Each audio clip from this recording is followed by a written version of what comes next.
Hi guys, welcome back to Said V1. Welcome back to another vlog. So guys, எல்லாரும் எப்படி இருக்கீங்க? நல்லா இருக்கீங்களா? நானும் ரொம்பவே நல்லா இருக்கிறேன். இன்னைக்கு வந்து பார்த்தீங்கன்னாக்கா காலையில இருந்து எந்த வேலையுமே இல்லை. இப்போ தான் ஒரு வேலை வந்துச்சு, ஃபோன் பண்ணாங்க. சரி அப்படின்னு சொல்லிட்டு நான் வண்டியை ஸ்டார்ட் பண்ணிட்டு அதாவது நம்ம கியரை போட்டு மூவ் பண்ண போகிறேன். திருப்பி ஃபோன் பண்ணி இந்த மாதிரி வந்து செய்யது வர வேண்டாம், இன்னைக்கு நான் வரலை அப்படின்னு சொல்லிட்டாங்க. அதாவது எங்கள் வீட்டில் உள்ள பசங்க அவங்களுடைய ஃப்ரெண்டு அவங்கள பிக்கப் பண்ணுறதுக்கு தான் நான் எப்பயுமே மைதர் போவேன், ட்ராப் பண்ணுறதுக்கு தான் மைதர் போக வர இருப்பேன்.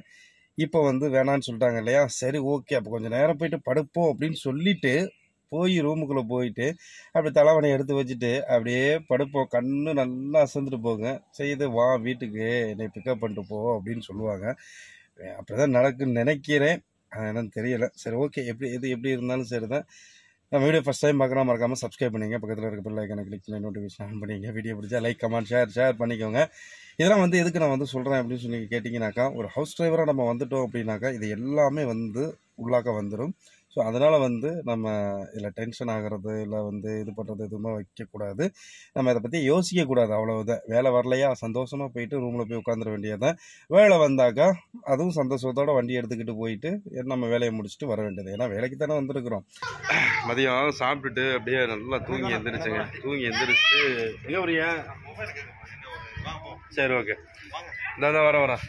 தூங்கி எந்திரிச்சிட்டு அப்படியே டீ போட்டுட்டு குடிச்சிக்கிட்டு இருந்தேன். அது என்னன்னு தெரியல, நம்ம அபுபாய் அப்புறம் இந்த மாதிரி முகமது பாயெல்லாம் வந்திருந்தாங்க. அவங்களுக்கும் கொஞ்சம் ஊற்றி கொடுத்துட்டு டீயை அப்படியே கொஞ்ச நேரம் உட்காந்து பேசிக்கிட்டு இருந்தோம். என்ன பேசிக்கிட்டு இருந்தோம்னா வீட்டில் உள்ள கதைகள் அந்த மாதிரி இதுகள் தான் வந்து பேசிக்கிட்டு இருந்தோம். சரி வாங்க கொஞ்சம் கடைக்கு போயிட்டு வருவோம் அப்படின்னு சொல்லிட்டு 2 பேரும் கூப்பிட்டாங்க. ஓகே வாங்க, சும்மா தானே இருக்கிறோம் அப்படின்னு சொல்லிட்டு அப்படியே கிளம்பியாச்சு. கிளம்பி அதோட டீ கடைக்கு வந்தோம். அவர் டீ வாங்க போயிருக்காரு, இவர் மொபைல் வாங்க வந்திருக்காரு. என்ன ரேட்டு? இப்போ வாங்க புரியல நீங்க பாக்குறேன் வாங்குற காசு. அலிபாய் வந்து இப்போ மொபைல் வாங்க போறாப்புல, சம்பளம் போட்டாப்புல நினைக்கிறேன். அதனால வந்து அப்படியே வந்தாங்க. சம்பளம் போட்டுருந்தா நான் ஏது பண்றேன். பையா கைசே என்னங்க சின்ன பையன்லாம் வந்து வேலைக்கு விட்டுருக்கீங்க? இல்லை இந்த பேர் இருந்தா முகமது சாஜி. ഇവിടെ സ്കൂൾ പഠിക്കില്ല, ആണല്ലേ? ഇവിടെ വെക്കേഷൻ വന്നു. അതാറ് കുട്ടിയ ഓ മകനാ? முதலாளி மகன். முதலாளி மகன்.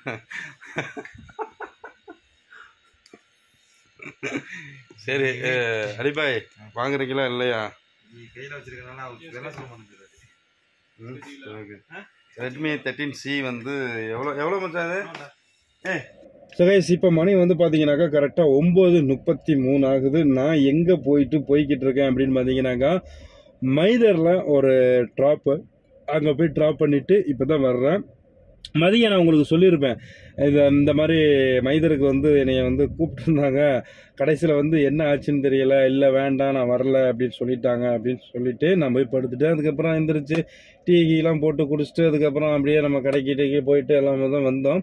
ஒரு கமாண்ட் ஒன்று வந்துருந்துச்சு, ஒரு நண்பர் வந்து கமெண்ட் பண்ணியிருந்தாரு, வினா விடை நீங்களே சொல்லிக்கிட்டு நீங்களே பதிலையும் நீங்கள் சொல்லிக்கிறீங்க ப்ரோ, இதுக்கு நீங்கள் வீடியோ பண்ணாமலே இருந்திருக்கலாமே, அரபிக்காரங்களுடைய சொத்து நம்ம பரம்பரை சொத்து கிடையாது, இஷ்டத்துக்கும் எடுத்துகிட்டு போகிறது இஷ்டத்துக்கும் எடுத்துகிட்டு வர்றது அப்படின்னு சொல்லிட்டு நீங்கள் சொல்லியிருக்கீங்க. அதுக்கு நான் வந்து என்ன சொல்கிறேன்னா, ஓகே நீங்கள் சொல்கிறதெல்லாம் வாஸ்தவமான ஒரு கருத்து, வாஸ்தவமான கமாண்டு தான், ஓகேங்களா? சரி, நீங்கள் ஒரு தொழிலாளி, ஓகேங்களா? நீங்கள் வந்து முதலாளியாக இருக்கீங்களா இல்லை வந்துக்கிட்டு நிறைய பணக்காரராக இருக்கீங்களான்னு எனக்கு தெரியலை. பட் கமாண்ட் நீங்கள் பண்ணியிருக்கும் போது நான் உங்ககிட்ட சில கேள்விகள் கேட்குறேன். நீங்கள் ஒரு தொழிலாளியாக இருக்கீங்க, உங்களுக்கு நேராக ஒரு முதலாளி இருக்கிறாரு, உங்களுக்கு ஒரு எமர்ஜென்சி அவசர ஒரு உதவி அவசரமாக இருக்குது, நீங்கள் அந்த உதவி வந்து ஊருக்கு நீங்கள் பண்ணணும், நீங்கள் வந்து பணம் அனுப்பணும்னு வச்சுக்கோங்க, டைரெக்டாக வருவோமே, நீங்கள் வந்து பணம் அனுப்பணும். உங்கள் ஓனரு வெளிநாடு போயிட்டார், அதாவது டூருக்கு போயிட்டாரு. இப்போ நீங்கள் வந்து கான்டாக்ட் பண்ணுறீங்க, அவர் உங்களுக்கு வந்து நீங்கள் அவரை கான்டாக்ட் பண்ணும்போது அவர் உங்களுக்கு வந்து ரீப்ளை பண்ண முடியலை, உங்களை வந்து அவரை வந்து நீங்கள் அவருக்கு வந்து ஃபோன் பண்ணும்போது அவர் அட்டன் பண்ணி உங்களால் பேச முடியலை. அப்போது அவர் எப்படா திருப்பி அடிப்பார், அவர் எப்படா ரீப்ளை பண்ணுவார் அப்படின்னு நீங்கள் உட்காருவீங்களா? இல்லை என்ன நடந்தாலும் பரவாயில்ல, நம்ம வீடு தான் நமக்கு முக்கியம், நம்ம வீட்டுக்கு பணத்தை அனுப்புனா தான் அங்கே வந்து நடக்க வேண்டிய காரியங்கள் எல்லாம் நடக்கும் அப்படின்னு நினச்சிக்கிட்டு என்ன வந்தாலும் சரி நான் போய் பார்த்துக்கிறேன் அப்படின்னு சொல்லிட்டு நீங்கள் போவீங்களாம். இதுக்கு மட்டும் நீங்கள் வந்து கமெண்ட் பண்ணிக்கோங்க, சாரி பதில் அனுப்பிக்கோங்க. ஓகேங்களா? நான் ரொம்பலாம் பேசலாம் விரும்பலை. ஓகே, இப்போ நான் வந்து மைதருக்கு போயிட்டு வீட்டுக்கு போய்கிட்டு இருக்கிறேன். அதுக்கு முன்னாடி நான் வந்து பெட்ரோல் இல்லை வண்டியில், பெட்ரோல் அடித்தேன். பெட்ரோல் அடிச்சுட்டு இப்போ நான் வந்து போகிறேன்.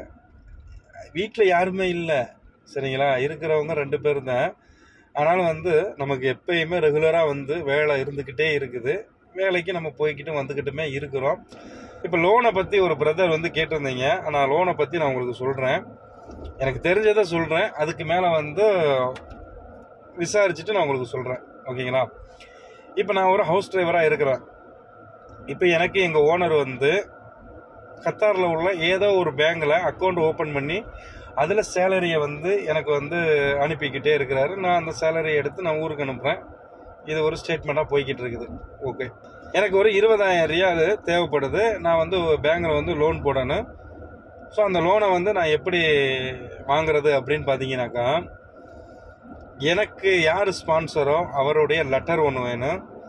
ஸோ அவங்க வந்து அந்த லெட்டரில் வந்து கையெழுத்து போட்டு, இந்த மாதிரி இவர் என்கிட்ட தான் வேலை பார்க்குறாரு, இவருக்கு இவ்வளோ சேலரி, இந்த இது அவ்வளோ, அது இது அப்படின்னு சொல்லிட்டு எல்லாத்தையும் ஒரு ஃபார்மாக வந்து எழுதி அவர் கீழே சைன் போட்டு, இவருக்கு செக்யூரிட்டி நான் அப்படின்னு சொல்லிட்டு அதுக்கும் ஒரு சைனை போட்டு அந்த பேப்பரை எடுத்துக்கிட்டு நேராக நான் பேங்கில் போயிட்டு அந்த பேங்கில் நான் கொடுத்தேன் அப்படின்னாக்கா, எனக்கு அதெல்லாம் பார்த்து செக் பண்ணிவிட்டு, இப்போ என்னுடைய ஓனருடைய இதெல்லாம் அவங்க பார்ப்பாங்க. எங்கள் ஓனருடைய ஐடியா, அவங்களுக்கு எங்கள் பேங்கில் அக்கௌண்ட் இருக்குது, அவருக்கு எவ்வளோ இன்கம், என்ன மாதிரி, இதெல்லாம் பார்த்து ப்ராப்பராக செக் பண்ணி முடிச்சுட்டு அதுக்கப்புறம் எனக்கு லோனு தர்றதா இருந்தால் கொடுப்பாங்க. ஆனால் கண்டிப்பாக கொடுப்பாங்க. ஓனருடைய ஒரே ஒரு கையெழுத்து மட்டும் இருந்தால் போதும். ஏன்னா அவருக்கு ப்ராப்பர்ட்டி நிறையா இருக்குது. ஸோ அவருக்கு வந்து 2-3 பேங்கில் அக்கௌண்ட்டும் இருக்குது, நிறைய கிரெடிட் கார்டும் வச்சு அவர் வந்து பயன்படுத்திக்கிட்டு இருக்காரு. ஸோ அப்படிங்கிற பட்சத்தில் வந்து லோன் வந்து எனக்கு ஈஸியாக கிடச்சிடும். இது போக இப்போ நான் என்னுடைய தனிப்பட்ட முறையில் நான் ஒரு QIP அக்கௌண்ட்டு நான் ஒன்று ஓப்பன் பண்ணேன் இல்லையா?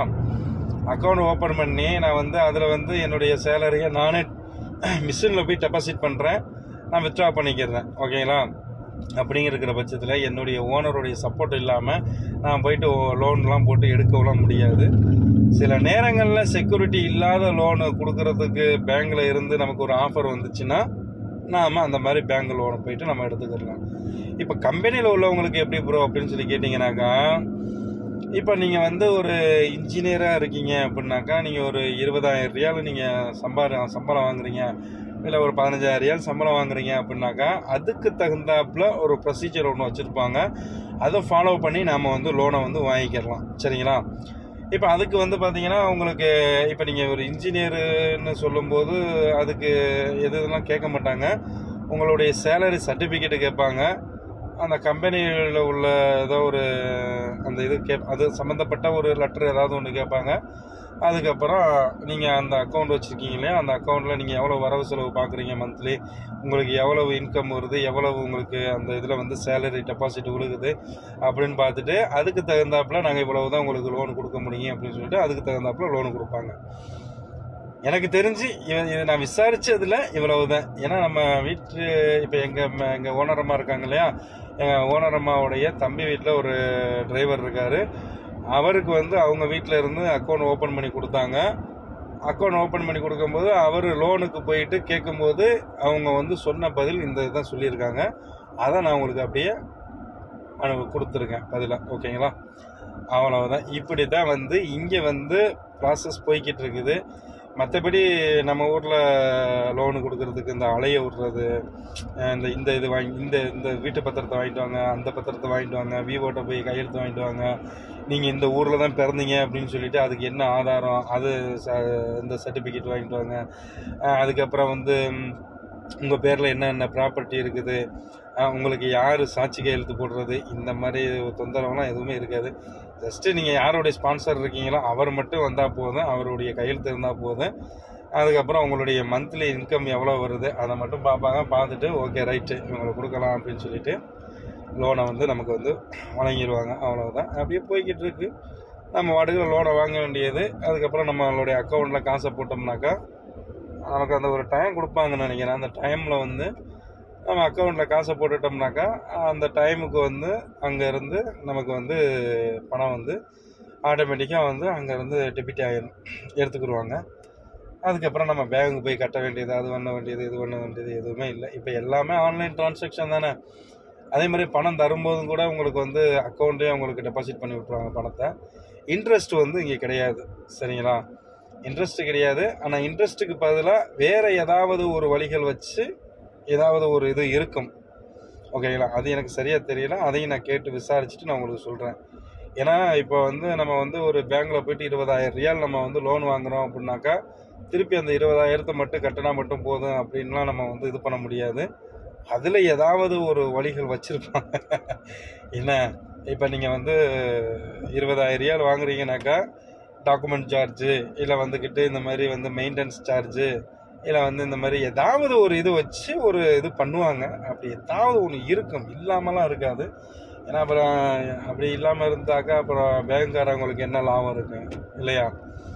ஸோ அந்த மாதிரி வந்து இன்னும் ஃபுல் டீட்டெயில்ஸை விசாரிச்சுட்டு நான் உங்களுக்கு வந்து சொல்கிறேங்க.